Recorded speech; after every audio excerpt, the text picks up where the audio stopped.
그러면 오늘 말씀을 선포하도록 하겠습니다. 오늘 말씀 제목은 죽음보다 강한 섬김 이렇게 잡았고요. 본문은 다니엘서 1장 8절, 9절 두 구절 한번 같이 읽고 말씀을 이어나가도록 하겠습니다. 다니엘서 1장 8절 9절입니다. 다 찾으셨죠? 소리내서 같이 읽겠습니다. 준비 시작. 그러나 다니엘은 왕이 정해준 음식이나 왕이 마신 포도주로 자기를 더럽히지 아니하겠다고 마음속에 작정하였으므로 자기를 더럽히지 아니하려고 내시들의 통치자에게 요청하니 이제 하나님께서 다니엘을 인도하사 내시들의 통치자에게 호의와 친절한 사랑을 받게 하시니라. 일단 우리가 읽은 본문이니까 한번 본문 내용에 대해서 한번 우리가 이 본문이 성경이 말하고 있는 내용이 무엇인지 한번 짚어보고 우리가 또 다시 1절부터 다시 읽어 나가 보도록 하겠습니다. 그러나 다니엘은 이 다니엘이라는 한 소년이 있었습니다. 히브리 소년인데 바빌론이라는 국가에서 이스라엘을 침략해서 전쟁이 일어났고 그 당시에 이제 사람들이 포로로 끌려갈 때 끌려간 한 청년이죠. 10대 청년으로 볼 수 있을 것 같습니다. 그래서 이 소년이 끌려갔는데 나를 포로로 끌고 간 국가의 왕이 정해준 음식이 있습니다. 너 이거 먹어라 이렇게 얘기한 거죠. 그 다음에 정해준 포도주가 있는 것이 왕이 너 이 포도주 술을 마셔라 이렇게 마시게 해서 그렇게 권하고 있습니다. 그러니까 다시 말해서 지금 여기서 우리가 고민해야 될 부분이 뭐냐면 왕이 준 거잖아요. 그럼 위로부터 권위가 있는 분이 이렇게 명령해서 주는 거죠. 그죠? 그러면 하나님께서 우리 신약 교리에서 위로부터 권위에 순종하라는 명령이 있는데 과연 그 순종하라는 명령과 지금 여기 다니엘은 그 바빌론 왕이 정해준 음식과 술을 명령으로 주셨는데 이 다니엘은 그것을 먹지 않겠다고 결심을 합니다. 그래서 내가 왜 먹지 않느냐? 그러니까 자기를 더럽히지 아니하겠다고 마음속에 작정을 한 거예요. 내가 더럽히지 않겠다. 그리고 자기를 더럽히지 아니하려고 내시들의 통치자에게 요청을 한 것이죠. 그랬더니 사실은 이것은 왕의 명령을 거부한다는 것은 지금 오늘날 대통령의 명령을 거부하는 거나 질병관리청 명령을 거부하는 거하고는 잽이 안 되는 겁니다. 잽이 안 되는 거예요. 그죠? 그럼 위로부터 오는 명령 중에 순종해야 된다는 하나님의 명령은 과연 무엇이고, 그죠?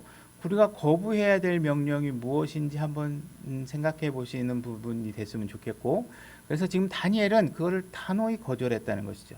단호히 거절했으면 이제 목숨을 내놓은 거나 마찬가지입니다. 그죠? 그랬더니 오히려 하나님께서 다니엘을 인도하고 계시는 모습이 우리 9절에서 기록으로 남아있는 것입니다. 그래서 오늘 이렇게 다니엘이 과연 자기 목숨을 바쳐서 신앙을 드리고 있는 이 자세를 통해서 과연 정말 이 악하고 위험하고 절체절명의 상황에서 과연 우리가 지켜야 될 것이 무엇이고, 그죠? 따라야 될 것이 무엇이고, 버려야 될 것이 무엇인지 그런 것을 한 번 더 생각해 볼 수 있는 시간이 됐으면 좋겠습니다. 우리 1절부터 한번 다시 올라가서 본문을 읽어보겠습니다. 유다 왕 여호야김의 통치세 3년에 지금 이스라엘 민족은 그 종말로 지금 어쨌든 국가가 다 폐쇄돼가고 이미 북이스라엘은 망가지고 여호야김, 여호야긴, 시드기야 이런 식으로 해서 이제 이스라엘 남유다도 남쪽 이스라엘 땅도 이제 완전히 이제 패망하게 되는 그 과정에 긴박한 아주 다이나믹하게 지금 멸망해가는 상황에 놓여 있는 상황이죠. 그래서 여호야김 3년에 바빌론 왕 느부갓네살이 예루살렘에 이르러 그곳을 에워쌌더니 주께서 유다 왕 여호야김과 하나님의 집의 기구 중 일부를 그의 손에 넘겨주매 이제 왕도 지금 끌려간 것 같고 하나님의 집에 있는 기구들도 지금 바빌론 국가에 지금 넘어가고 있는 상황입니다. 그가 그것들을 신할 땅에 있는 자기 신의 집에 가져가서 그 기구들을 자기 신의 보물 창고에 들여놓았더라. 하나님의 집에 있었던 기구들이 지금 이방 종교의 신의 집에 보관되는 상황이 벌어지고 있는 것입니다. 3절 왕이 자기 내시들의 우두머리 아스부나스에게 말하여 그가 이스라엘 자손과 왕의 씨와 통치자들 중에서 몇 사람 곧 흠이 없고 잘생기고 모든 지혜에 능숙하고 지식을 두루 갖추고 과학을 이해하며 왕의 궁궐에 설만한 능력을 갖춘 아이들을 데려오게 하고 그들에게 갈대아 사람들의 학문과 말을 가르치게 하니라. 그래서 지금 이스라엘 민족 중에 아주 똑똑하고 이런 사람들을 지금 아이들을 데려가는 것이죠. 또 왕이 지정하여 그들에게 왕의 음식과 왕이 마신 포도주에서 날마다 필요한 양식을 주어 이렇게 3년 동안 그들을 양육하였으니 이것은 3년이 지난 뒤에 그들이 왕 앞에 서게 하려 함이더라. 이제 이들 가운데는 유다 자손에 속한 다니엘과 하나냐와 미사엘과 아사랴가 있었는데 내시들의 통치자가 그들에게 이름을 주었더라. 그가 다니엘에게는 벨드사살이라는 이름을 주고 하나냐에게는 사드락, 미사엘에게는 메삭, 아사랴에게는 아벳느고라는 이름을 주었더라. 그러나 다니엘은 왕이 정해준 음식이나 왕이 마신 포도주로 자기를 더럽히지 아니하겠다고 마음속에 작정하였으므로 자기를 더럽히지 아니하려고 내시들의 통치자에게 요청하니 이제 하나님께서 다니엘을 인도하사 내시들의 통치자에게 호의와 친절한 사랑을 받게 하시니라. 내시들의 통치자가 다니엘에게 이르되 내가 내 주 왕을 두려워하노라. 왕이 너희의 먹을 것과 너희의 마실 것을 지정하셨거늘 너희 얼굴이 너희 부류에 속한 아이들보다 못한 것을 그분께서 보아야 할 까닭이 무엇이냐. 그렇게 되면 너희가 왕을 위해 내 머리를 위태롭게 하리라 하니라. 지금 다니엘은 지금 왕이 준 음식을 안 먹는 거죠. 왕은 지금 그런 음식을 먹여서 다니엘과 이렇게 똑똑한 사람들을 데려다가 왕 앞에 세워야 되는데 그때 포로로 끌려온 이 아이들이 좀 건강한 모습으로 빛깔 좋은 모습으로 등장하기를 원하는데 다니엘이 이제 그걸 거부하고 있는 것입니다. 그죠? 내가 그러니까는 이 아이들을 관리하고 있는 내시가 걱정을 하는 것이죠. 너희들 만약에 그러다가 왕 앞에 갔을 때 너희들 맘대로 먹다가 만약 얼굴이 좀 안 좋아지면 내 목이 위험하다. 내 목숨이 위험하다. 이 얘기를 좀 하고 있는 것이에요. 그때 다니엘이 멜살 곧 내시들의 통치자가 다니엘과 하나냐와 미사엘과 아사랴를 감독하게 하려고 세운 자에 이르되 청하오니 당신의 종들을 열흘 동안 실험하라고 얘기하고 있죠. 그들이 우리에게 콩을 주어 먹게 하고 물을 주어 마시게 한 뒤에 당신 앞에 우리의 얼굴과 왕이 정해준 음식을 먹는 아이들의 얼굴을 관찰하게 하시고 당신이 보는 대로 당신의 종들에게 행하게 하소서 하매 이에 그가 이 일에서 그들의 말에 동의하여 열흘 동안 그들을 실험하더라. 열흘이 지난 뒤에 그들의 얼굴에 왕이 정해준 음식을 먹은 모든 아이들보다 더욱 아름답고 살이 더욱 기름지게 보이니라. 이에 멜살이 그들에게 정해준 음식과 그들이 마실 포도주를 거두어가고 그들에게 콩을 주더라. 지금 왕이 정해준 음식이 있는데 그걸 먹으려고 했더니 자기는 우상들에게 바쳐진 음식이고 술은 더군다나 우리가 그냥 마실 수 없으니 이걸 안 마시겠다. 그죠? 한 잔도 안 마시겠다. 그랬더니 그 관리하던 내시가 너 그러다가 나까지 죽는다. 너 그러면 안 된다고 얘기하니까 그러면 실험을 하라는 것이죠. 그죠? 나에게 콩을 줘서 열흘 동안 먹여보고 나서 그 결과를 보고 얘기하라. 이렇게 얘기하는 것입니다.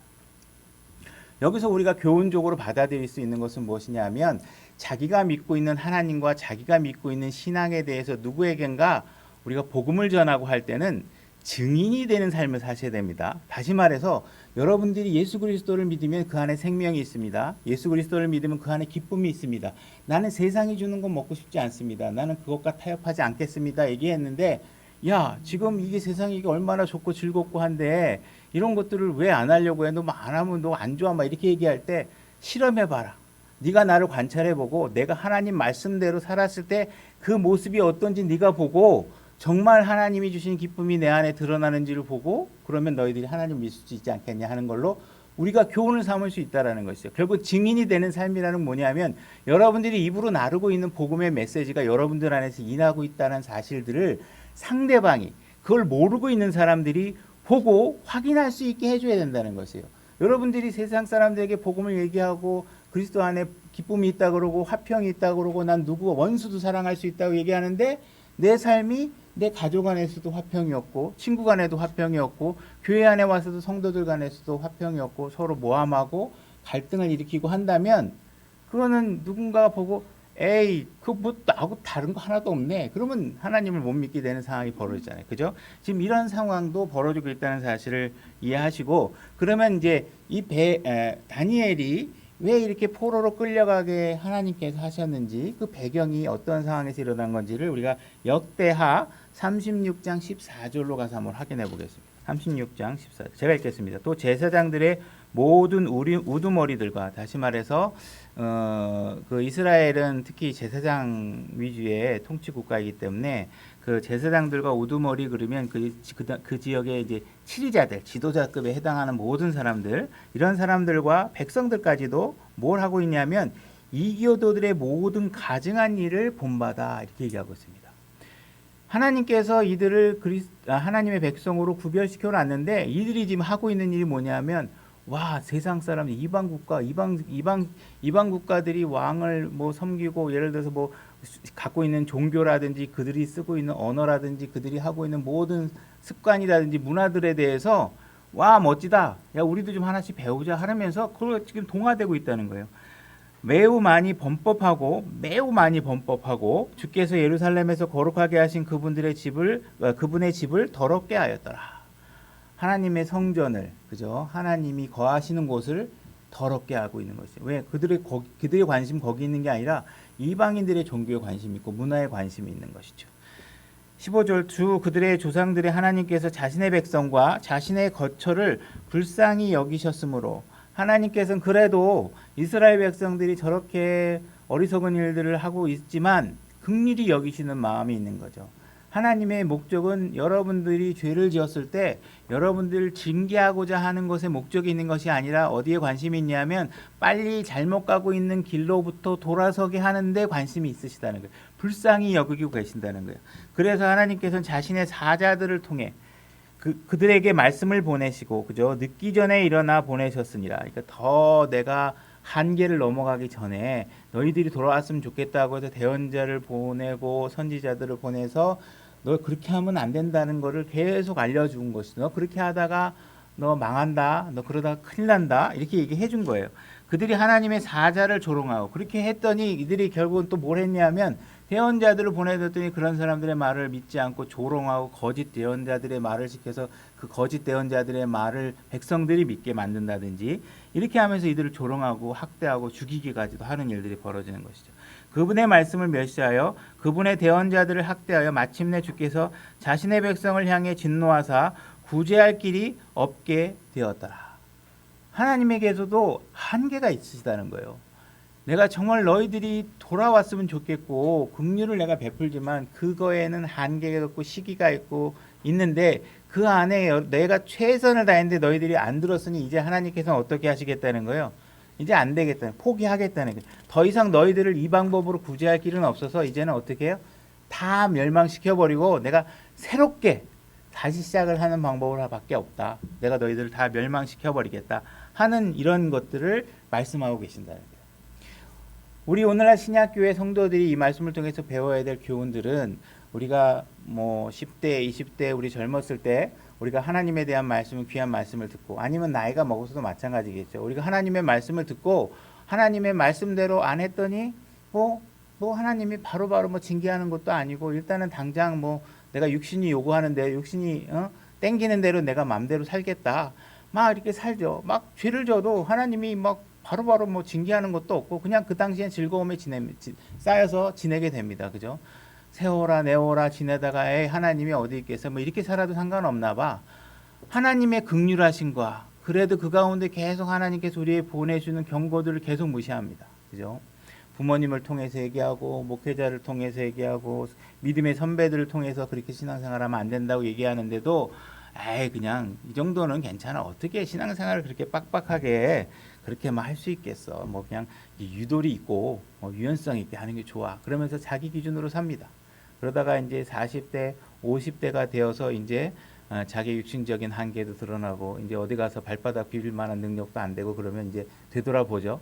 그러면 이제 자기의 가정생활은 다 파탄이 돼 있고 건강은 다 망가져 있고 재정적인 문제도 이제 점점 더 망가져서 더 이상 회복할 수 없는 상태가 되고, 그죠? 그때가 되면 이제 어떻게 해서든지 하나님 앞에 매달려서 내가 기도 한 방으로 어떻게 금식 기도원 한번 들어가서 인생 역전이라도 꿈꾸듯이 하나님을 매달리고 뭔가 회복시키려고 하지만, 물론 여러분들이 과거에 지었던 모든 죄로부터 하나님이 여러분들이 잘못하고 더 이상 여러분들의 삶이 더 악하게 되지 않도록 하나님은 분명히 여러분들이 이 하나님을 붙잡고자 하면 하나님은 긍휼한 마음으로 여러분들의 죄를 용서하시고 여러분들을 도우시고 여러분들이 더 악하게 되지 않도록 또 새로운 삶을 수 있도록 도와주시긴 하겠지만 여러분들에게 이미 망가져 있는 결혼 생활, 이미 망가져 있는 재정 상태를 복구할 수 있는 일들은 그렇게 기적적으로 되는 일이 아니라는, 그 회복하는 데는 어마어마하게 된 시간이 필요하고 이미 망가져서 서로에게 깊이 패인 상처들은 회복할 수 없게 된다는 것입니다. 그래서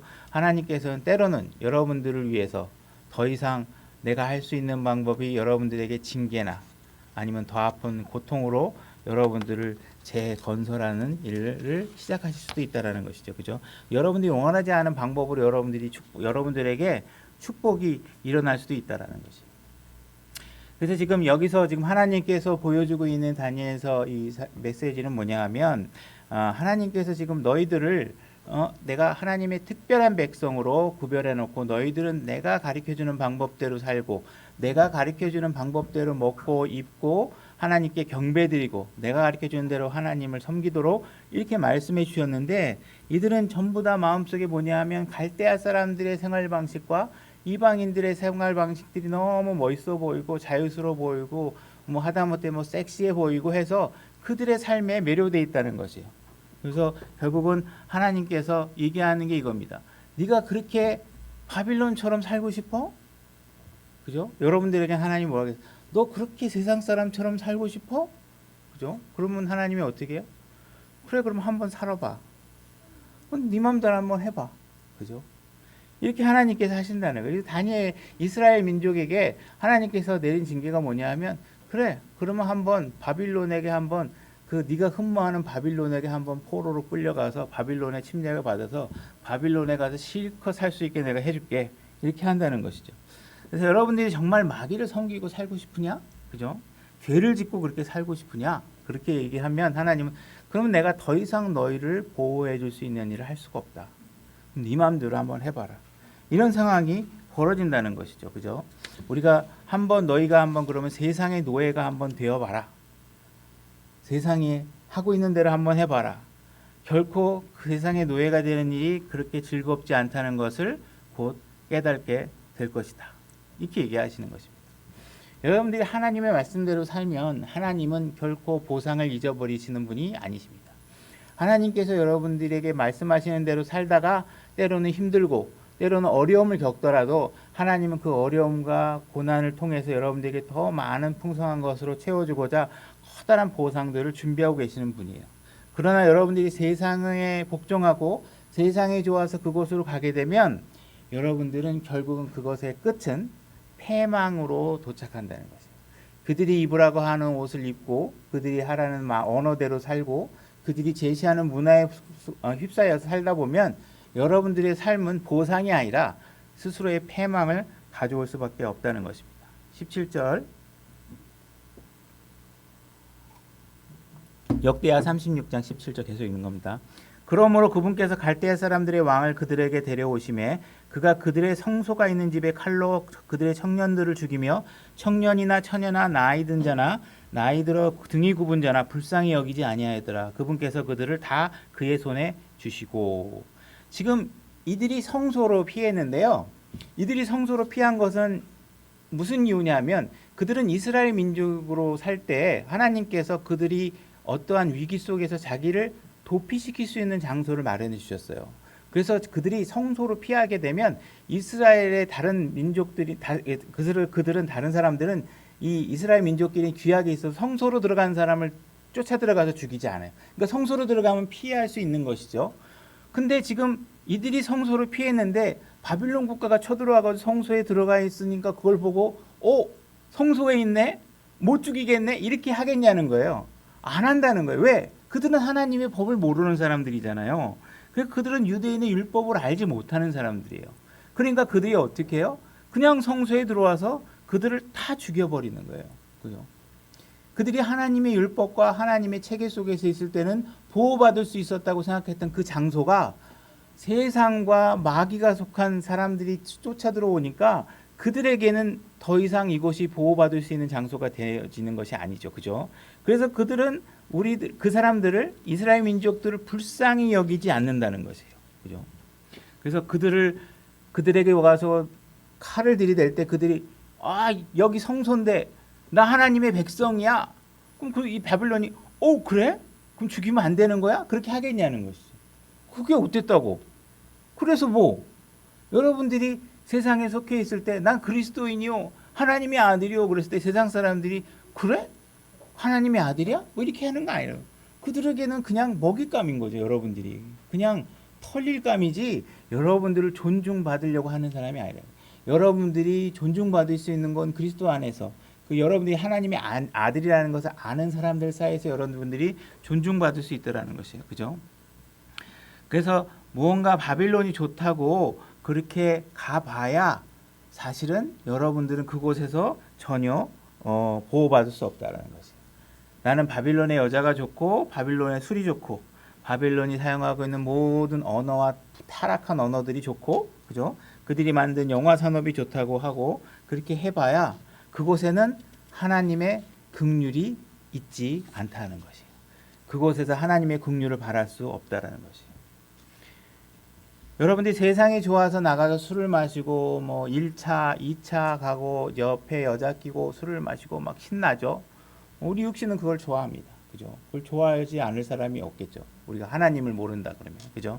여러분들이 이렇게 재밌게 놀고 나이트 클럽 가서 서로 전화번호 받고 서로 교환하고 할 때, 여러분들이 또 한편에 여러분들이 놓치고 있는 부분이 있다면 뭐냐면 바로 다른 사람들이 여러분들의 아내에게 그렇게 접근할 수 있다라는 것이에요. 여러분들이 내 아내가 아닌 여자와 즐기고 있을 때 다른 사람도 자기 아내가 아닌 내 아내를 찾아와서 꼬시고 설득하고 공략하고, 그러다가 기술 좋은 사람 만나가지고 뭐 소울메이트 만났다가 해도 훅 넘어가면 그냥 미안하다는 말이 한마디 못 듣고 빼앗기게 되는 게 세상이라는 거예요. 그죠?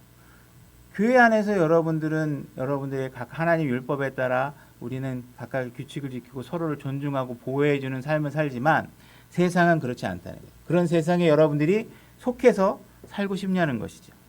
여러분들이 술집에서 돈을 쓸 때는요, 웨이터들이 와서 굽신굽신 거리고 여러분들을 왕처럼 대합니다. 그러나 여러분들에게 더 이상 빼앗아 낼 돈이 없다고 생각하면 여러분들은 그냥 개 취급당하는 거예요. 그죠? 여러분들 누구도 존중하지 않습니다. 여러분들이 옆에서 술을 따르고 있는 그 여자는요, 여러분들의 가정이 어떻게 되는지에 관심이 없는 사람들입니다. 그죠? 그들은 내가 오늘 술을 한 잔 따라서 여러분들의 주머니에서 돈을 꺼낼 수만 있다면 최선을 다할 뿐이지, 그걸로 통해서 여러분들의 가정이 망가지건 잘 되건 이거에 관심이 없는 사람들. 여러분들의 하나님과 법과 규칙들이 지루하게 느껴지기도 하고 고루하게 느껴지기도 하고 답답하게 느껴질지 모르지만, 하나님의 법은 여러분들을 보호하고 여러분들을 거룩하게 구별시키는 일을 하기 위해서 하나님께서는 우리의 그런 귀한 법들을 주신 것이라는 것입니다. 그런 법들에 우리가 존중하지 않고 그런 하나님의 법들을 버리고 세상이 좋다고 세상으로 뛰쳐나간다면 그것이 여러분들이 좋은 것만큼 여러분들에게 좋은 결과가 오지 않고 여러분들을 망가뜨리고 패망시키는 결과로 오게 된다는 것입니다. 18절, 또 큰 것이든 작은 것이든 하나님의 집의 모든 기구와 주의 집의 보물과 왕과 그의 통치자들의 보물들을 그에게 주시니 그가 이 모든 것을 바빌론으로 가져갔더라.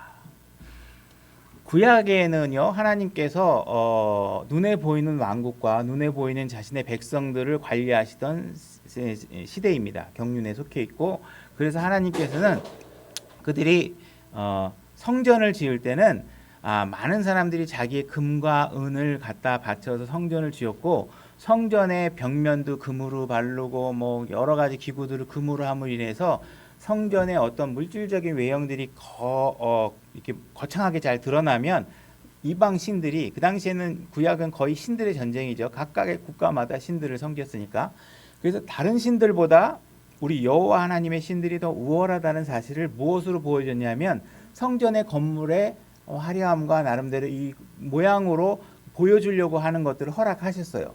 그래서 그런 것들을 허락했는데, 이 사람들이 하나님께서 그런 것들을 허락시켜서 금도 제공하게 하고 은도 제공하게 해서 멋진 성전을 가져다 줬는데, 이 사람들이 이 백성들이 하는 걸 보니까 이게 여기 귀하게 여기지도 않고 거기에 하나님이 거간에 거할 수 있는 상태도 안 되고 이런 상태를 만드는 것이죠. 그죠? 오늘날 신약은 이런 건물로 하는 게 아닙니다. 신약에서 우리의 성소라는 것은 이런 건물에 거하는 것이 아니고 하나님께서는 보이지 않는 영적 그런 존재로서 여러분 안에서 일하심으로 인해서 여러분 안에 하나님의 은혜가 얼마나 풍성하게 차고 있는지를 보여줌으로 하나님이 어떤 분인가를 보여주는 것이고, 여러분들은 눈에 보이지 않는 교회, 그죠? 물론 지역교회는 눈에 보이는 교회에서 하지만 실질적으로 하나님께서 신부로 택하시는 그 대상의 교회는 유니버셜, 그죠? 우주적인 교회, 그죠? 눈에 보이지 않는 교회에 속한 그 교회를 하나님께서 허락하시고 계시기 때문에, 관리하고 계시기 때문에 지금은 물질적으로 무엇인가를 보여주는 게 아닙니다. 그죠? 그래서 만약에 어느 목사가 내가 하나님을 믿었더니 이렇게 좋은 차를 타게 다니고 이렇게 금시계를 차고 다니고 금반지를 타고 다니고 이렇게 물질적인 축복을 많이 주셨습니다 얘기하고 있으면 그건 신약교회 진리를 얘기하고 있는 게 아니에요. 신약교회는 그런 걸로 되지 않는다는 것입니다. 그래서 하나님께서 지금 하고 싶고자 하는 이야기는, 내가 이렇게 물질적으로도 교회를 성전을 허락했고 이렇게 좋은 환경들을 잘 해줬는데 너희들이 그것을 귀하게 여기지 않고 이방 신들을 섬기는 데 사용하고 이방 신들을 흠모하는 데 사용한다 그러면 이거 너한테 다 뺏어 가겠다. 그냥 남한테 다 주는 게 낫지 않냐. 뭐 너한테 뭐 필요도 없는 거 아니냐. 그래서 이제 바빌론으로 다 빼앗아 가는 상황이 벌어지는 것이에요. 그죠? 하나님께서 여러분들에게 귀한 것들을 많이 주셨습니다. 여러분들은 오늘날 문맹률이 없어서 다 성경책을 읽을 수 있는 그런 능력들을 다 갖고 계셔서 하나님의 지혜를 습득할 수 있는 그런 능력들을 이미 다 주셨고, 여러분들에게 찬양을 부를 수 있는 그런 목청도 주셨고, 그죠? 어떤 사람에게는 다양한 각자의 은사를 주셨고, 그다음에 생계를 유지할 수 있는 직장도 주셔서 여러분들이 적어도 먹을 것과 입을 것을 충족하게 공급하는 데 필요한 만큼의 물질적인 것들도 허용해 주셨다는 것이죠. 근데 이런 것들을 여러분들이 주님을 위해서 사용하지 않는다면 하나님께서 어느 순간인가 더 이상 너희들이 나를 위해서 이것들을 사용하지 않고 너 자신을 위해서 사용하고 이방 세상을 위해서 사용한다 그러면 내가 이 모든 것들을 한 번에, 그죠? 바빌론이 침략하는 것처럼 한 번에 너희들에게서 다 빼앗아 갈 수도 있다라는 사실을 우리가 교훈으로 받아들이셔야 됩니다. 19절, 또 그들이 하나님의 집을 불태우며 예루살렘 성벽을 헐고 그것의 모든 궁궐을 불태우며 그곳의 모든 좋은 그릇들을 부수고 또 칼에서 피한 자들은 그가 바빌론으로 사로잡아 가매 그들이 거기서 페르시아 왕국이 통치할 때까지 그와 그의 아들들의 종이 되었더라. 이로써 예레미야 입으로 하신 주의 말씀이 성취되매 마침내 그 땅이 자기의 안식을 누렸으니 70년을 성취하기 위해 그 땅이 황폐한 동안 안식을 지켰더라. 예레미야의 입으로 하신 주의 말씀이 성취되었다 이렇게 얘기하고 있죠. 다시 말해서 지금 이러한 바빌론이 침공이 있기 전에 이미 예언자 예레미야라든지 각종 여러 선지자들을 통해서 이런 일들이 일어날 것이라고 계속 우리에게 얘기해 줬다는 것입니다. 그죠? 우리가 성경대로 믿는 사람들조차도 하나님께서 이야기해 주시고 경고해 주신 이야기들을 지금 당장 나에게 일어나지 않는다고 해서 하나님의 말씀의 의도를 왜곡하거나 그 진리를 의심해서 그냥 세상에 안주하거나 하나님의 말씀을 소홀히 여기는 사람들이 의외로 많이 있다라는 것이죠. 그죠? 꼭 성경대로 해야 될 필요가 없지 않은가?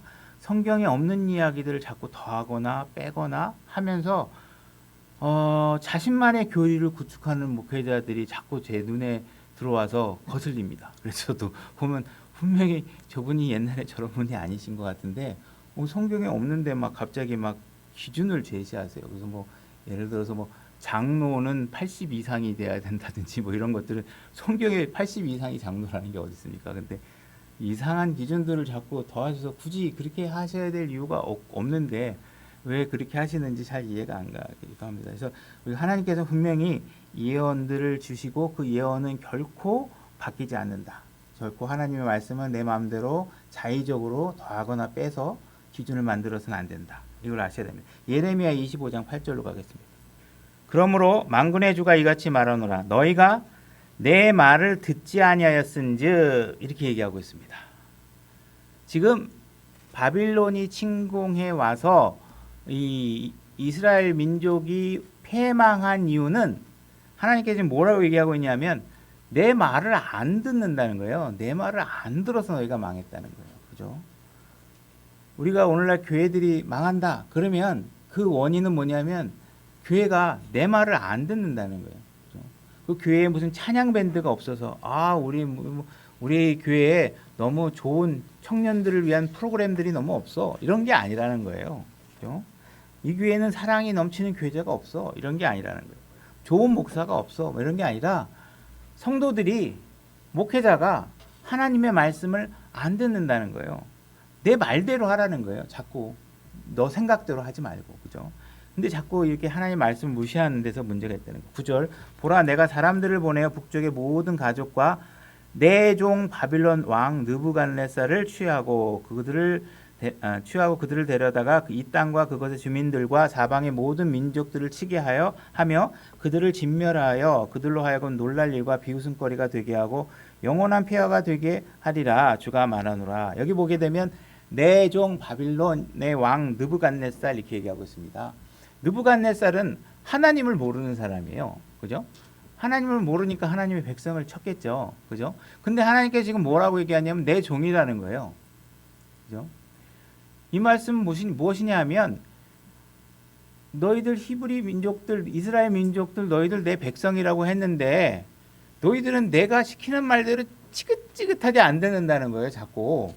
그러려니 차라리 너 하나님 하나도 모르는 저 사람을 내가 내 종으로 사용하겠다는 거예요. 쟤는 내가 시켜서 너 쳐 그러면 내 말을 잘 들을 거라는 거예요. 오히려. 그죠? 오히려 세상 저 사람은 내가 명령을 하면 잘 시킬 테니까 그 사람을 내가 종으로 아예 삼겠다는 거예요. 그죠?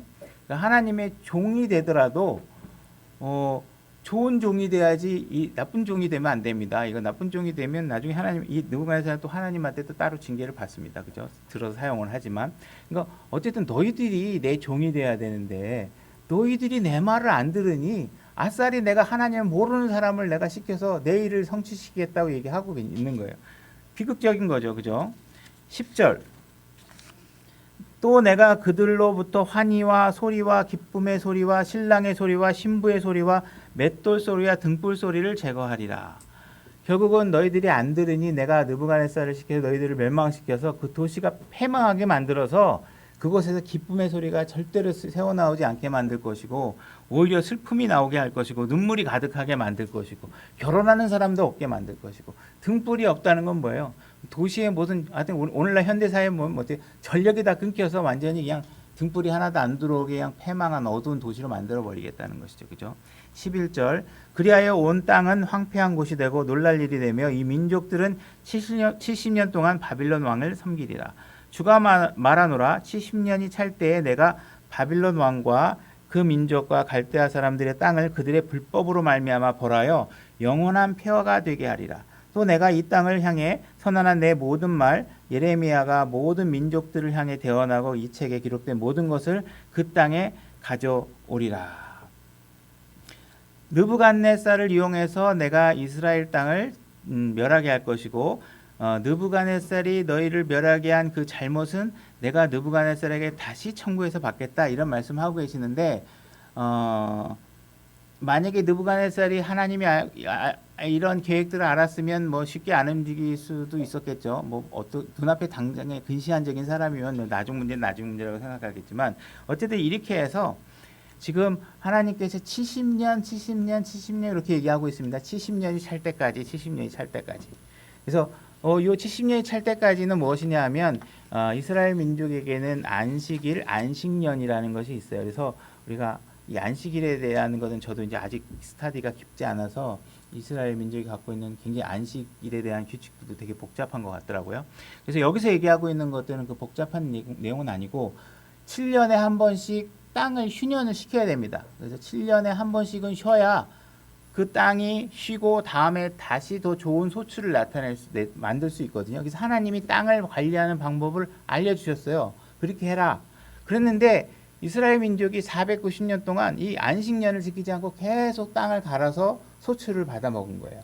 그러니까 하나님께서 계산하니까 490년 동안 7년에 한 번씩 쉬어야 되는 매년 7년에 한 번씩 1년씩 쉬어야 되는데 이 쉬어야 될 횟수를 다 합치니까 70년이 되는 거예요. 70년. 그래서 이 70년을 너희들이 안 쉬었기 때문에 너희들은 나에게 70년 동안 빚을 졌다는 거예요. 그죠? 하나님은 우리보다 뛰어난 지혜를 갖고 계셔서 뭐 토지학자, 지질학자, 무슨 농경제, 과학자 이런 사람들보다 훨씬 뛰어난 지혜를 갖고 계십니다. 그래서 분명히 하나님께서 보시기에 내가 7년에 한 번씩 쉬는 게 너희들의 땅에 유익하고 그래야 땅이 기름지게 잘 관리될 수 있다 이렇게 얘기했는데 이들이 이것을 안 지키는 거예요. 그러니까 하나님께서 어떻게 해요? 내가 한 말은 절대로 사라지거나 없어지거나 그 의미가 퇴색되어서는 안 되는 것이죠. 그러니까 하나님께서 어떻게 니들이 스스로 70년의 휴년을 바치지 않겠다고 하면 하나님께서 지금 뭐야? 내가 강제로 그 70년의 횟수를 받아서 땅을 쉬게 만드시겠다는 거예요. 그러니까 하나님의 말씀은 어느 거 하나도 그대로 그냥 의미 없이 떨어지는 게 없다는 것이에요. 그죠? 그래서 70년 동안 이 땅을 내가 쉬게 만들어야 되니 내가 너희들을 포로로 끌려가게 만들겠다. 이 얘기를 하거든요. 오늘날 사진으로 보고 있는 이스라엘 땅을 보면 굉장히 막 황량한 사진들을 저도 많이 봤어요. 이것은 아마도 이들이 하나님의 말씀대로 땅을 관리하지 않은 오늘날의 결과이지 않을까 이렇게 추정해 볼 수 있습니다. 그죠? 과거의 사진을 저도 본 적은 없으니까. 자, 그래서 이렇게 70년 동안 하나님께서 너희들을 포로로 가게 하겠다. 그래서 70년이다 숫자 이런 것들이 다 예레미야라든지 여러 선지자를 통해서 이것을 다 계속 예언으로 해주고 계셨던 거예요. 그죠? 그냥 갑자기 온 게 아니라는 것이에요. 그죠? 그래서 우리가 다시 다니엘서 1장 2절로 가보겠습니다. 4절부터 시간을 줄이게 해서 읽겠습니다. 곧 흠이 없으며 잘생기고 모든 지혜에 능숙하며 지식을 두루 갖추고 과학을 이해하여 왕의 궁궐에 설만한 능력을 갖춘 아이들을 데려오게 하고 그들에게 갈대아 사람들의 학문과 말을 가르치게 하니라. 자, 이스라엘 민족 중에 엄친아들, 지도자급에 있는 아이들을 다 데려다가 하나님께서 어떻게 하도록 지금 허락하고 계시냐 하면 이 사람들은 지금 나라도 빼앗겼죠. 그죠? 노예로 끌려갔을 때 지금 아까 얘기한 것처럼 우리가 아까 역대하에서 본 것처럼 지금 끌려갔을 때 이 가족들이 다 바빌론의 칼에 다 쓰러져 죽었을 것입니다. 그래서 이 아이들만을 데려갔는데 데려가가지고 어떻게 얘기하고 있냐면 종교를 빼앗은 거죠. 그 다음에 뭐 우리가 일제시대 얘기하는 것처럼 창씨개명식으로 해서 자기 나라 민족의 이름을 가질 수 없게 바빌론식의 이름을 지어서 바빌론의 이름을 쓰도록 합니다. 그러니까 언어 빼앗기고 종교 빼앗기고 이름 빼앗기고 이미 국가와 가족도 다 빼앗겼고 그죠? 가족도 살해당한 거죠. 그죠? 만약에 여러분들에게 이와 같은 일들 중에 하나만이라도 일어난다 그러면 과연 여러분들은 그런 환경 속에서도 하나님을 신실하게 섬길 수 있겠냐는 것이죠. 그죠? 근데 지금 다니엘은 하나님을 기쁘기 하기 위해서라 그러면 어떠한 환경이 벌어졌더라도 지금 다니엘에게 일어난 이 모든 환경 속에서 그죠? 언어 빼앗기고 종교 빼앗기고 그죠? 이름 빼앗기고 국가 빼앗기고 내 부모 다 살해한 이런 사람들 앞에서도 내가 하나님을 기쁘게 하는 일이라 그러면 무엇이든지 다 하겠다. 그죠? 내가 고기 대신 풀을 먹을 수 있고 포도즙 대신 물을 마시겠다. 그죠? 다니엘은 지금 10대의 어린 나이에 하나님 앞에서 어떻게 사는 것이 더 가치 있는 일인가를 지금 명확하게 선언하고 있는 것입니다. 그죠? 만약 구원받은 사람들 중에서 이런 것들뿐만 아니라 아주 작은 것 하나라도 우리에게 뭔가 손실이 일어나고 우리에게 비극이 일어나면 금방 하나님한테 불평불만을 쏟아냈습니다. 그죠? 세상 모든 것을 잃어버린 사람처럼 투덜거리고 그런 식으로 살아갈 텐데 지금 다니엘은 우리가 그 하나도 감당하기 어려운 일들이 이들에게 전부 다 벌어지고 있는데도 불구하고 다니엘은 지금 하나님을 향한 믿음이 전혀 요동치 않고 흔들리지 않고 있다는 거예요. 누군가는 하나님 도대체 우리 가족에게 왜 이런 비극을 안겨주십니까? 하지만 지금 다니엘은 온 가족이 살해당한 상황이에요. 그래도 하나님에 대한 믿음이 하나도 흔들리지 않고 있다는 거죠. 집과 국가와 가족이 다 빼앗겼지만 흔들리지 않는다는 거예요. 어떤 사람은 나라가 있어야 신앙을 한다고 얘기하는데 지금 다니엘은 나라를 빼앗을 것뿐만 아니라 남의 나라에 포로로 끌려갔는데 신앙을 계속하고 있어요. 그러면 나라가 없으면 신앙을 못한다 그러면 다니엘은 신앙생활을 하지 말아야 되잖아요. 그죠? 근데 우리는 나라와 국가와 상관없이 신앙을 해야 되는 것이 우리의 소속은 이 땅에 있는 것이 아니에요. 하나님의 백성이고 하늘에 속한 삶을 사는 사람들이기 때문에 이러한 모든 환경들 속에서 다니엘은 자신의 믿음을 결코 다른 사람들에게 내어주지 않고 빼앗기지 않고 있다는 것입니다. 그죠? 지금 다니엘이 겪고 있는 이런 비극적인 것, 오히려 어쩌면 나라를 잃고 언어를 잃고 가족을 잃고 이런 상황이라면 다니엘이 오히려 우리보다 더 하나님 앞에 불평하고 술이라도 한 잔 마시고 도대체 이게 뭐야? 신앙이 이게 뭐야? 하나님 여태까지 믿었는데 이게 뭐야? 그러면서 하나님 앞에 따지고 해도 우리보다 더 많은 명분을 가지고 있을 텐데도 다니엘은 절대로 그렇게 안 하고 오히려 하나님을 기쁘게 하는 일이 아니라면 내가 포도주 한 잔도 마시지 않겠다고 얘기하고 있는 거죠. 우상하게 바쳤던 그 음식 난 내 입에 못 넣겠다고 얘기하고 있는 것입니다. 그죠? 다니엘이 지금 붙잡고 있는 것은 무슨 오늘날 우리가 뭐 신약처럼 무슨 성경이 있어가지고 우리가 영원한 예루살렘에 살 수 있을 거야 이런 비전을 갖고 있는 게 아니에요. 다니엘은 지금 알 수 있는 건 뭐냐면 내가 일단 끌려가면 70년은 일단 돼야 내가 이 나라에서 돌아올 수 있다. 그죠? 그거 말고는 없는 거예요. 그죠? 다니엘이 지금 17세에 끌려갔다 그러면 적어도 87세는 돼야 돌아올 수 있어요. 어떻게 보면 그 나라에 살다가 노예로 살다가 돌아오지 못할 수도 있는 거예요. 그죠? 돌아오면 또 뭐예요? 돌아오면 이 나라의 폐허가 된 내 나라와 내 땅을 봐야 되는 상황이 놓여 있어요. 그죠? 여러분들은 그래도 신약 성도로서 우리는 죽으면 예수님과 같이 있어요. 우리는 죽으면 예루살렘에 갈 수 있어요. 뭐 그런 희망이라도 있잖아요. 이 사람들은 아직 그런 희망이 주어지지 않았어요. 구원자 예수 그리스도가 아직 이루어 놓은 것이 없기 때문에 그냥 붙잡은 거는 그냥 하나님의 말씀이 70년은 돼야 온다. 이런 아무런 진짜 핑크빛 시나리오도 없는 상황 속에서도 다니엘은 지금 그래도 난 하나님 믿을래. 그런 하나님이라도 나는 절대로 내 하나님을 누구에게 양보할 수 없어. 이 얘기를 하고 있는 거예요. 오히려 이 척박한 상황 속에서 절망적인 상황 속에서 다니엘이 결심하고 있는 건 뭐냐면 내가 이 어려운 상황 속에서도 내가 하나님을 기쁘게 할 수 있는 일이 있다면 내가 무엇이든지 하겠다고 마음에 결심을 하고 있는 거예요. 내가 여기서 하나님의 증인이 될 수 있다면 그 일을 내가 목숨을 걸고 하겠다고 선언하고 있는 것이. 나의 삶을 이용해서 하나님의 영광과 존귀가 드러날 수 있다 그러면 그것이 나의 생명이 내놓는 한이 있더라도 그 일을 하겠다는 거죠. 여러분들은 맨 이런 기도를 많이 합니다. 주님, 저에게 암이 있는데 암을 고쳐주세요. 제가 경제적으로 너무 어렵거든요. 하나님 제 경제를 좀 어떻게 좀 해주세요. 아픈 가족이 있습니다. 아픈 가족의 질병을 좀 고쳐주세요. 제 자녀가 취업 문제가 있습니다. 제발 좋은 직장에 들어갈 수 있게 해주세요. 제 아들이 지금 대학 입시에 있습니다. 좋은 대학에 들어갈 수 있게 해주세요. 이 나라가 공산주의가 안 되게 해주세요. 제발 마스크를 벗을 수 있는 날이 빨리 왔으면 좋겠어요. 이 국가가 이 교회를 폐쇄하는 일이 없었으면 좋겠어요. 이런 기도를 많이 하잖아요. 그죠? 근데 만약에 여러분들이 그렇게 일어나지 않았으면 좋겠다고 기도하는 그런 것들 중에 여러분들이 정말 기도를 했는데 그런 것들 중에 하나가 여러분들에게 일어나면 여러분들 어떻게 하시겠습니까? 그죠? 나는 교회에 왔더니 하나님께서 정말 나의 마음을 평안하게 해주고 삶을 풍족하게 해주셔서 나는 교회 열심히 다닐 거야. 만약에 여러분들에게 유익을 주기 때문에 여러분들이 하나님을 믿고 있다 그러면 여러분들의 신앙은 조만간 종말을 구할 수밖에 없습니다. 그죠? 지금 다니엘이 부딪히고 있는 이런 상황 속에서 여러분들은 신앙을 할 수 없다라는 결론이 내려지게 된다는 것이죠. 그죠?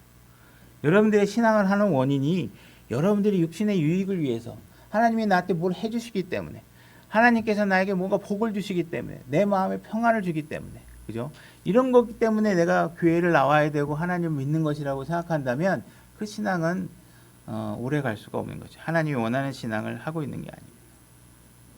여러분들이 뭔가 하나님에 대한 믿음의 가치를 소홀하게 여기고 있다면 하나님께서 그 믿음을 붙잡고 사는 여러분들의 신앙생활 속에 하나님의 절망감이 더 올 수밖에 없는 것입니다. 다니엘도 자기가 이런 일이 벌어지길 원하지 않았을 것이에요. 그죠? 가족을 잃고 언어를 빼앗기고 이름을 빼앗기는 일들이 원하는 사람이 누가 있겠습니까? 그러나 분명히 이런 상황이 일어나는 일들이 다니엘은 자고 일어났더니 자신에게 닥쳐버린 것이죠. 그래서 자신이 사슬에 끌려서 도시가 불타는 모습을 뒤로하고 지금 남의 나라로 끌려가고 있고 끌려가면서 그에게 남은 희망이라고는 적어도 내가 70년은 지나야 이 땅에 다시 돌아올 수 있겠구나 하는 것이죠. 이들이 나를 놓아주지 않을 것이고 여러 가지 지금 상황들이 벌어지고 있죠. 이런 상황 속에서도 다니엘은 지금 결심하고 있는 것입니다. 그들이 내 가족을 뺏어갈지언정 그들이 나에게 언어를 뺏어갈지언정 그들이 나에게 이름을 뺏어갈지언정 절대로 내 마음은 하나님으로부터 뺏어갈 수 없게 하겠다고 결심을 하고 있는 것입니다. 그의 마음은 완전하게 하나님께만 드려지겠다고 스스로 결심하고 있는 것이에요. 그죠? 여러분들도 그렇게 할 수 있냐라는 것이에요. 지금 지금 다니엘에게 닥친 상황 중에 여기 하나 있는데 한번 오늘 본문에 준비한 건 아닌데 다니엘서 6장 7절 한번 볼게요. 다니엘서 제가 6장 7절 보면 다니엘서 6장 7절 왕국의 모든 총리들과 총독들과 통치자들과 조언자들과 대장들이 함께 의논하여 왕의 벽비를 굳게 세우고 확고한 칙령을 정하였나이다. 오 왕이여 그것은 누구든지 30일 동안 왕 외에 어떤 신에게나 사람들에게나 청혼하는 자는 사자굴에 던져 넣으리라 하니다. 이렇게 규칙을 만들었어요. 30일 동안 왕 외에 다른 사람에게나 누구에게나 기도하거나 간구하거나 하는 일이 벌어지면 어떻게 하겠냐면 사자굴에 집어넣겠다는 거예요. 다시 말해 죽이겠다는 거잖아요. 죽이는데 그냥 사자한테 뜯어먹히면서 죽어야 되잖아요. 그죠? 그냥 여기 뭐 총을 맞거나 그냥 뭐 교수형이면 그냥 한순간에 죽는데 막 손가락 물고 있는 거 봐야 되고 막 팔 물고 있는 거 봐야 되고 막 이렇게 죽어야 되잖아요. 이거 얼마나 끔찍해요. 그냥 여러분은 사형 이거하고는 느낌이 다른 거예요. 이거는. 그죠? 근데 30일 동안 왕 위에다 하면 안 된대요. 그러면 지금 우리가 하나님을 섬겨야 되잖아요. 30일 동안 참으면 안 될까요? 그죠? 국가에서 여러분들에게 30일 동안 명령을 줬어요. 하나님 경배하지 말라고. 그러면 여러분들은 하지 말아야 돼요? 위로부터 권위의 명령이니까. 그죠? 얼마나 주변 사람들이 막 뭐라 그랬겠어요. 야, 너만 그러지 마. 너 그러다가 우리 히브리 민족 다 죽게 생겼어. 좀 참어. 하나님은 그렇게 섬기는 게 아니야. 너만 잘 살자고 그러면 안 돼. 너만 하나님한테 이쁨 받으려 그래. 왜 이렇게 무식하게 하나님 섬겨. 지혜롭게 섬겨야지. 그죠? 근데 이 30일 참으라는 거예요. 위로부터 명령이니까 견뎌야 되냐고요. 그죠? 죽어야 되는 상황인데 지금 10절로 가보겠습니다. 근데 이렇게 하고 있는데 어떻게 하고 있냐면 10절에 보면 6장 10절입니다. 그런데 다니엘은 그 조서에 도장이 찍힌 것을 알고도 지금 이런 상황이 벌어진 걸 안 거죠. 자기 집에 가 자기 방에서 예루살렘을 향하여 창문을 열고 전에 하던 대로 하루에 3번씩 무릎을 꿇고 기도하며 자기 하나님 앞에서 감사를 드리더라. 창문 안 열고 하면 안 될까요? 안 보잖아. 근데 여러분들을 증인되는 삶을 사셔야 되잖아요. 난 그래도 목숨 걸고 내가 믿는 하나님이 이 왕보다 더 센 사람이라는 걸 믿음이 있으면 열어야 될 거 아니에요. 근데 여러분들의 마음에 어때요? 이 땅의 왕이 더 세고 여기 있는 하나님은 일단 나중에 벌리지니까 그 하나님 무시하고 문 닫고 야, 좀 문 닫어. 너 때문에 나까지 죽어. 왜 문을 열고 하는 거야? 이렇게 했을 거 아니에요. 누군가가 야, 그러다가 우리 히브리 민족 다 죽는 거 아니야? 포로들. 근데 지금 다니엘은 어떻게 하고 있어요? 문 열고 30일만 참으면 되는데 그것도 문 열고 하루에 3번씩 하나님을 경배하고 있잖아요. 그 대가는 뭐예요? 사자굴로 끌려 들어가는 거예요. 사자굴로. 근데 어떻게 됐어요? 하나님께서 다니엘이 우리가 앞에서는 먹는 문제에 관해서, 그죠? 두 번째는 지금 이 다니엘과 친구들에게 내려진 명령이 뭐예요? 형상에 절하도록 하는 것들 안에서 그 용광로에 들어가는 문제도 있었잖아요. 그 다음에 지금 사자굴에 들어가는 일들이 3가지 사건이 다니엘에서 일어나는데 그 어떠한 사건도 어떻게 하셨어요? 하나님이 다니엘이 그 상황을 이기지 못하도록 하신 적이 없으시다는 거예요. 근데 하나님께서 이들에게 이걸 약속을 해주신 건 아니에요. 이렇게 하면 이긴다 한 게 아니에요. 그냥 죽으려고 한 거예요. 만약에 다니엘이 포로로 끌려왔을 그 순간에 하나님은 도대체 이스라엘 하나님은 이거 뭐야? 우리 민족들을 전부 다 이렇게 막 포로로 끌려오게 만들고 도대체 이렇게 잔인하게 죽게 만들고 하나님 나 너무 싫어 막 이렇게 불평이 있었다면 과연 그 한 잔의 술을 거부할 수 있었을까요? 그죠? 우상에게 바친 그 음식을 거부할 수 있었을까요? 만약에 한 잔의 술을 거부할 수 없었다면 과연 우상에게 경배하는 일을 거부할 수 있었을까요? 사자굴에 들어가야 되는 일들을 감히 감수하고 하나님을 경배할 수 있었을까요? 그죠? 이러한 동일한 상황에 대해서 하나님께서 여러분들에게 질문하고 계시는 거예요. 너희들의 믿음은 어떠냐? 그죠? 너희들의 믿음. 다니엘서 4장이 끝나갈 무렵에 어떤 일이 벌어지고 있는지 4장 37절로 가보겠습니다. 다니엘서 4장 37절. 이제 나 느부갓네살은 하늘의 왕을 찬양하며 칭송하며 공경하노라. 그분의 모든 일은 진리이고 그분의 길은 판단의 공의이니 교만 속에서 걷는 자들을 그분께서 능히 낮추시니라. 느부갓네살 왕이 지금 스스로 하나님을 찬양하는 일이 벌어지고 있는 것입니다. 지금 다니엘에게는 내가 나에게 신실하게 하나님을 네가 잘 섬기면 내가 사자굴에서 구해줄 거야. 내가 네가 잘 섬기면 뭐 불 속에 들어가도 안 죽게 만들어 줄 거야. 왕이 뭐라고 그래도 너 안 죽게 만들어 줄게. 이런 거 약속해 준 거 하나도 없어요. 그냥 그거는 일어난 거지만 그게 하나님께서 그 약속을 해주신 걸 믿고 한 게 아니에요. 그냥 이 다니엘이 갖고 있었던 것은 70년 동안 이 땅에 살 수밖에 없다는 것밖에는 없어요. 그 70년이 지나면 내가 그제선 돌아갈 수 있다 하는 것밖에 없어요. 여러분들은 여러분들의 죄와 육신적인 모든 걸로 가득 찬 여러분의 육신의 몸 안에 70년, 80년 동안 갇혀서 살게 될 것이에요. 그죠? 단지 여러분들은 그 땅 그 기간 동안은 어쩔 수 없이 세상과 여러분들의 육신을 안고 사셔야 돼요. 여러분들 그 삶 속에서 여러분들이 하나님을 신실하게 믿고 섬기면 왕조차도 하나님을 경배하게 만들 수 있는 기적을 만들어낼 수 있다는 사실을 다니엘서를 통해서 여러분들에게 알려주고 계시는 것이라는 것입니다. 여러분들이 하나님을 성실하게 신실하게 섬기면, 그죠? 다니엘이 왕을 이겼던 것은 왕과 싸워서 이긴 게 아니에요. 하나님의 말씀을 신실하게 지켰기 때문에 이겨진 거예요. 우리의 전쟁은 육과 무기로 이런 활과 역으로 싸우는 그런 전쟁이 아니에요. 우리의 전쟁은 무엇이냐 하면 하나님 말씀에 얼마나 잘 붙어 있느냐, 여기에 달려 있는 거죠. 이렇게 여러분들이 하나님에게 신실하게 붙어 있으면 여러분들에게 왕처럼 굴었던 사람, 여러분들의 왕 노릇을 하는 시어머니, 왕 노릇을 하는 남편, 아내, 이 모든 사람들이 하나님을 알게 되고 하나님을 아는 변화를 통해서 새로운 생명을 얻게 되는 변화가 일어날 수 있다는 것이. 그래서 여러분들이 신실함을 보여줘야 될 것은 여러분들이 절대로 세상이 주는 음식을 먹지 말라는 것이에요. 세상이 주는 술을 마시지 말라는 거예요. 세상의 형상들의, 세상의 우상들에 경배하지 말라는 것이에요. 비록 여러분들이 사자굴에 끌려 들어가서, 그죠? 여러분들의 몸이 씹혀 먹히는 한이 있더라도 여러분들의 마음마저 그들에게 내어주는 일들을 하지 말라는 것이에요. 다니엘서는 유익한 책입니다. 그러나 이런 다니엘이 놓인 상황만큼 힘든 상황에 놓인 사람들은 뭐 거의 없을 거예요. 그죠? 그거에 뭐 100분의 1도 안 되는 다 어려움 속에서도 우리는 쉽게 하나님을 포기하고, 그죠? 우리는 쉽게 하나님을 버리는 일들이 너무 많다는 것입니다.